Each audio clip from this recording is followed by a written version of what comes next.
guys, jumpa lagi bersama saya di blog ke-6 saya. Di blog kali ini saya isi dengan isi pendek tentang salah satu materi di kelas, yaitu kebersihan digital. Di materi yang ketiga ini kalian belajar tentang mengidentifikasi ancaman digital dan proteksi dan mencegah serangan digital lewat kebersihan digital.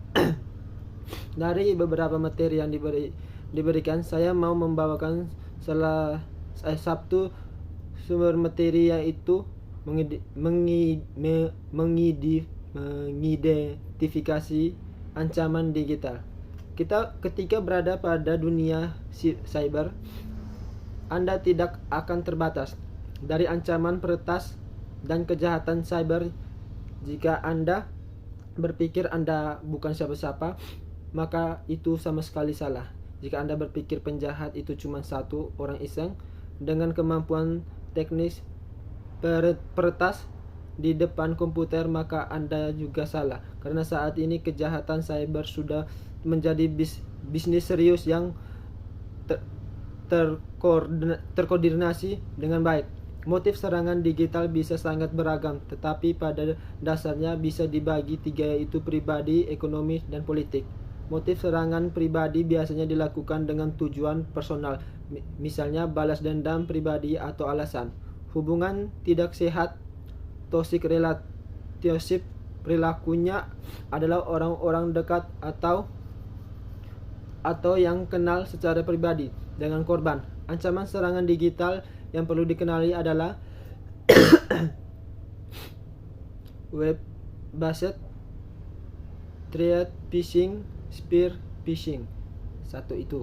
Duanya application based threat, malware, spyware. 3. Network based threat, unsecured Wi-Fi network, spoofing.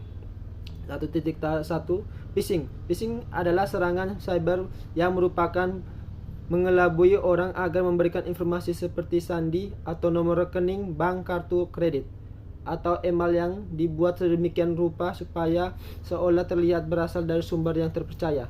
Serangan phishing ini sangat sering terjadi adalah serangan phishing melalui email, tetapi sebetulnya semua jenis media dapat digunakan untuk melakukan serangan ini, seperti melalui aplikasi pesan instan, WA, lewat Facebook, aplikasi video, maupun SMS. Teman-teman juga perlu tahu ini apa saja ciri-ciri umum dan phishing, yaitu kabar fantastis, serba buru-buru, tautan aspal, lampiran, dan pengiriman tidak dikenal. 1.2 Spear phishing. Spear phishing adalah serangan cyber yang terarah. Serangan ini secara spesifik menargetkan calon korban penyerangan telah terlebih dahulu menentukan siapa individu atau organisasi yang mereka incar.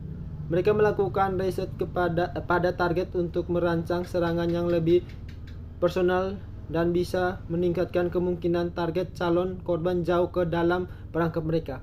Bagaimana sih cara untuk melindungi dari phishing atau phishing dan spear phishing? 1.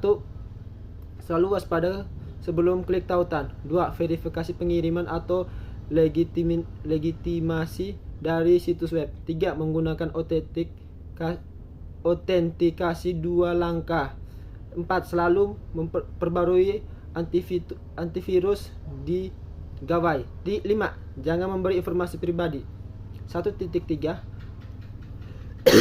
Malware.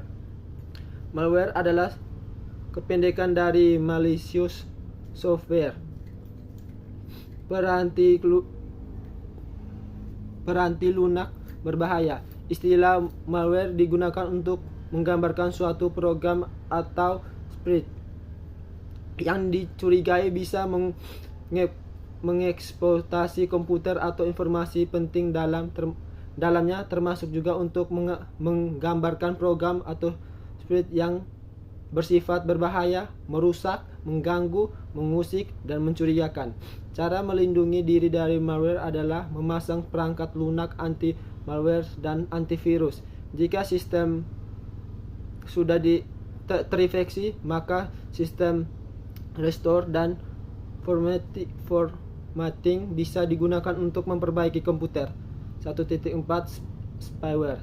Dari jenis malware yang mengirimkan aliran data ke penjahat cyber, ada ancaman utama yang lebih berbahaya, yaitu spyware. Bagaimana Anda dapat mencegah spyware? Yaitu jangan mengklik tautan dalam jendela pop-up, pilih tidak saat ditanya pertanyaan tak terduga. Berhati-hatilah dengan perangkat lunak yang dapat diunduh gratis, dan jangan ikuti tautan email yang mengklaim menawarkan perangkat lunak anti-spyware. Dan kita juga perlu tahu nih bagaimana cara untuk menghapus spyware. Yang pertama yaitu jalankan pemindahan penuh di komputer Anda dengan perangkat lunak antivirus Anda. Gunakan produk resmi yang dirancang khusus untuk menghapus spyware, dan pastikan perangkat lunak antivirus dan anti-spyware Anda kompatibel. 5. Wi-Fi 1.5 Wi-Fi tak aman. Kerap sekali tanpa berhati-hati aktivitas mengendalikan jaringan Wi-Fi tidak aman seperti tempat umum, kafe, atau area sekitar tempat kerja. Jaringan Wi-Fi gratis biasanya tidak aman karena dengan mudah penjahat cyber melakukan penyalinan aktivitas Anda dengan keylogger. 1.6 Menyadap jaringan. Menyadap jaringan adalah salah satu penjahat cyber menyiapkan titik akses palsu koneksi yang terlihat seperti jaringan Wi-Fi, tetapi sebenarnya adalah jebakan di lokasi publik dengan lalu lintas tinggi seperti kedai kopi, perpustakaan, dan bandara. Penjahat di dunia maya memberikan titik akses nama umum seperti Wi-Fi bandara gratis atau rumah kopi-kopi untuk mendorong pengguna agar terhubung. Sepertinya cukup sampai di sini dulu ya. Saya akan kembali membawakan materi-materi yang akan cukup bisa membantu teman-teman di era digital ini. Jika ada salah kata saya pribadi dengan tidak mengurangi rasa hormat, saya meminta maaf kepada dosen dan teman-teman. Sekian dari saya, terima kasih.